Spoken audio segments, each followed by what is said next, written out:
So let's get into the second Thor movie, shall we? I don't have much of a prelude to this one this time around. Sorry about that if you look forward to those. Anyway, this was released in November 8th, 2013. After the events of the Avengers, Thor has been keeping busy dealing with marauders that are trying to invade Asgard every so often. Meanwhile, Loki is locked up in Asgardian jail. With the Bifrost bridge almost done being rebuilt, everyone's all happy until they learn about an incoming convergence of the Nine Realms. They're going to open up a bunch of time and space holes all over the place. Meanwhile, Jane Foster accidentally finds one of said time space holes that sends her to another realm where she's infected by the mysterious Aether, the thing that all the bad guys want in this movie. So now Thor has to keep Jane safe, worry about whether whatever Loki might be up to at any given moment, and ward off the threat of Malekith and his army of cursed, aka Dark Elves. I mean, that's what they are in original Norse myth. I don't know why they changed it from Dark Elves to cursed. Did it not want to offend the Tolkien estate? This is interesting as it doubles down on the idea of Asgardians just being just another flavor of aliens in the MCU.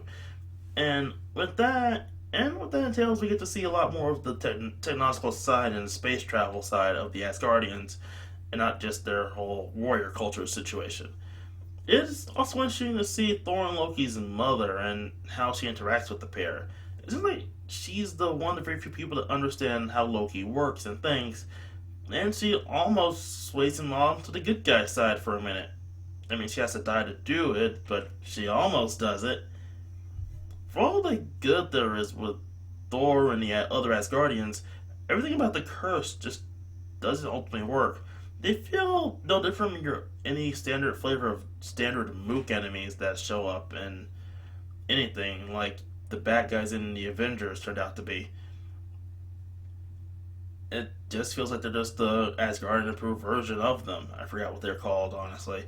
Even Malekith just seems like a standard villain, but that just goes back to the whole problem with the Marvel movie universe and villains that everyone likes to talk about ad nauseum.